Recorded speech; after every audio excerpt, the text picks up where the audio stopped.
ചേര ചോള സാമ്രാജ്യം. നല്ലപോലൊരു കുതിരയ്ക്ക് ഓടാൻ സ്ഥലമില്ല, അവിടെ സാമ്രാജ്യം. കേരളത്തിൽ സാമ്രാജ്യം ഉണ്ടായിരുന്നു. എന്തൊരു തമാശയാ! ഒരു സാമ്രാജ്യം എന്നൊക്കെ പറഞ്ഞ് എന്താ നീ മനസ്സിലാക്കിയിരിക്കുന്നത്? ഇട്ടാവട്ടത്തിനാണോ സാമ്രാജ്യം? അന്നത്തെയൊക്കെ രാജാക്കന്മാരുടെ അവസ്ഥ ഞാൻ അടുത്ത കാലത്ത് ഒന്ന് രണ്ട് വീഡിയോയിൽ പറയുന്നുണ്ട്. നമ്മൾ ഈ പണ്ട് രാജാവെന്നൊക്കെ വിളിച്ചവൻ്റെ വസ്ത്രധാരണം കണ്ടാൽ തന്നെ മനസ്സിലായി എന്തോ ഒരു ദാരിദ്ര്യമായിരുന്നവന്. മനസ്സിലായോ? വലിയ ദാരിദ്ര്യമായിരുന്നു. ഞാനും ഒരു സുഹൃത്തും കൂടെ തിരുവനന്തപുരം പോവാൻ നേരം ഉണ്ടായിരുന്നുകൊണ്ട് ആ പോകുമ്പോൾ കൊണ്ട് ഒരു കൊട്ടാരം കാണാൻ വേണ്ടി കയറി. അപ്പം അന്ന് അവധിയാണ്, കാവൽക്കാരൻ വഴി നിൽപ്പുണ്ട്. അപ്പം ഞങ്ങളിത് പറഞ്ഞിട്ടൊന്നും പുള്ളി പറയാൻ നടക്കുകയില്ല. അവസാനം ഞാൻ പുള്ളിയെ കാണേണ്ട രീതിയിലൊന്ന് കണ്ടപ്പോൾ ചോദിക്കുക, സാറിൻ്റെ വീട് എവിടെ? വാ അങ്ങനെയൊന്നും പുള്ളി ഓരോന്നിങ്ങനെ വിശദീകരിച്ച് തരിക.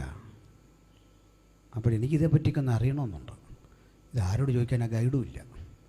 അപ്പോൾ പറയാം, വെയിറ്റ് അമ്മ മഹാറാണി ഇപ്പോൾ വരും.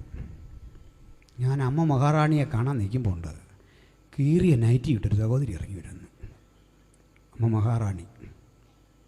എന്നിട്ട് ഇയാൾ എന്നോട് പറയുക, ഉണർത്തിച്ചോളൂ ഉണർത്തിച്ചോളൂ, സങ്കടം ഉണർത്തിച്ചോളൂ.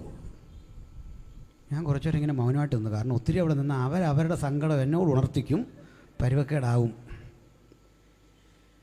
ഞാൻ തിരിയാൻ നേരം പറയാം, എന്നോട് പുള്ളി പറയാം, ഭാഗ്യവാൻ. ഞാൻ ചെന്നാ യുവരാജാവ് വരുന്നുണ്ടെന്ന്. ഞാൻ നോക്കുമ്പോൾ ഒരു സഹോദരൻ കയറി വരുന്നു, വെറുമുടായി വിട്ടു.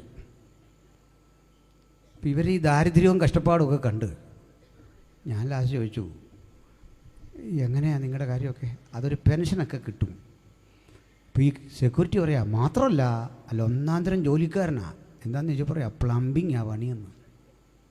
അടുത്ത് തമ്പുരാനെ, ഒരു കാലത്ത് ഈ നാട് മുഴുവൻ അടക്കി ഭരിച്ച് തിരുവായ്ക്ക് എതിർവായില്ലാത്തവനായിരുന്നു.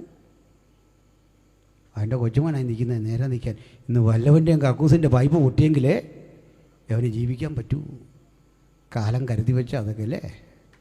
പിന്നെ ഇതിപ്പം ഞാൻ വാർത്തയൊക്കെ വായിക്കുമ്പോൾ അമ്പരന്ന് പോയ വാർത്തയാണ്, മഹാറാണി നാട് നീങ്ങി. എടോ, ഇന്ത്യൻ ഭരണഘടന നിയമം മൂലം നിരോധിച്ച പദമാണ് ഇതൊക്കെ.